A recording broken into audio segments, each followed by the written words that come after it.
ఆత్మీయ బంధుమిత్రులకు నమస్సుమాంజలులు. మనమందరం కలిసి శ్రీ శివానందలహరి గురించి తెలుసుకుంటున్నాం. ఈరోజు శ్రీ శివానందలహరిలో 82వ శ్లోకము. శుక్లాంబరధరం విష్ణుం శశివర్ణం చతుర్భుజం ప్రసన్నవదనం ధ్యాయేత్ సర్వవిఘ్నోపశాంతయే. శ్రీ శివానందలహరి 82వ శ్లోకము. బాణత్వం వృషభత్వం అర్థవపుషా భార్యాత్వం ఆర్యాపతే ఘోణిత్వం సఖితా మృదంగవహతాత్ చేత్యాదిరూపం దధౌ త్వత్పాదే నయనార్పణం చ కృతవాం స్వదేహభాగో హరిః పూజ్యాత్ పూజ్యతరః స ఏవ హి న చేత్కో వా తదన్యో అధికః.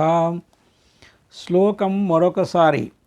బాణత్వం వృషభత్వం అర్ధవపుషా భార్యాత్వం ఆర్యాపతే ఘోణిత్వం సఖితా మృదంగవహతా చేత్యాదిరూపం దధౌ త్వత్పాదే నయనార్పణం చ కృతవాం స్వదేహభాగో హరిః పూజ్యాత్ పూజ్యతరః స ఏవ హి న చేత్కో వా తదన్యో అధికః.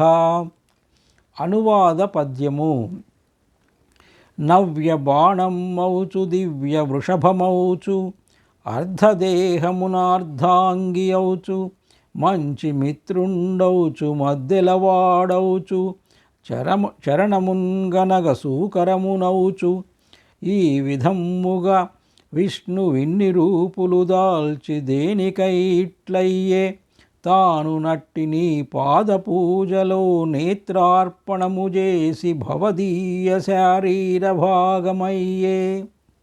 ఆ విధముగ చేసిన అచ్యుతుండు పరమ పూజ్యులు బ్రహ్మాదివరుల చేత పూజ్యతరుడుగనయ్యే. ఓ భూతనాథ అట్లు కాదేని అధికుడవు అన్యుడెవరు. శ్లోకము యొక్క తాత్పర్యము. ఓ పార్వతీశ్వర, త్రిపుర సంహార కాలమందు విష్ణువు నీకు బాణమయ్యను, వృషభ రూపమైన నీకు వాహనముగా నుండెను. ఆర్యారూపముతో నీ అర్ధాంగమున భార్యయై ఒప్పారే. నీ పాద సందర్శనకై వరాహ రూపమెత్తెను. జగన్మోహిని రూపమున నీ వాల్లభ్యము పొందెను. నీ తాండవ సమయమున మద్దెల వాయించెను. తన నేత్రమును నీ పాదముల కడనర్పించెను. మీ అనుగ్రహమునకు పాత్రుడై మీ అర్ధాంగ సంగియగుటను బట్టియే కదా బ్రహ్మాదులందరకంటే పూజ్యతరుడయ్యను. మీ అనుగ్రహమునకు పాత్రుడై మీ అర్ధాంగ సంగియగుటను బట్టియే కదా బ్రహ్మాదులందరకంటే పూజ్యతరుడయ్యను. కానిచో అంతవాడింకెవ్వడైన కలడా? కనుక బ్రహ్మాదులు పూజ్యులు, విష్ణువు పూజ్యతరుడు, నీవు పూజ్యతముడవు అని భావము. శ్లోకము యొక్క వివరణము. స్థితికారుడు, పోషకకారుడు, త్రిమూర్తులలో ఒకడు అయిన మహావిష్ణువంతటి వాడు శివపాద దర్శనానికై చేసిన ఒక ప్రయత్నం గురించి 73వ శ్లోకంలో చెప్పారు.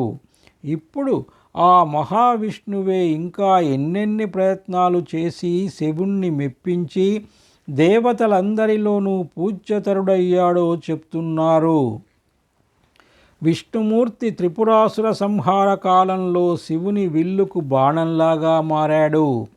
వృషభమై శివునికి వాహనమయ్యాడు. ఆర్య రూపంతో శివుని సగం శరీరంగా భార్య అయ్యాడు. పాదదర్శనానికి వరాహమయ్యాడు. జగన్మోహిని రూపంలో శివుని మోహానికి గురి అయ్యాడు. శివుడు తాండవ నృత్యం చేస్తున్నప్పుడు మద్దెల వాయించాడు. శివునికి సహస్ర కమలార్చన చేస్తున్నప్పుడు ఒక కమలం దగ్గితే తన నేత్రాన్నే కమలంగా శివునకు అర్పించాడు.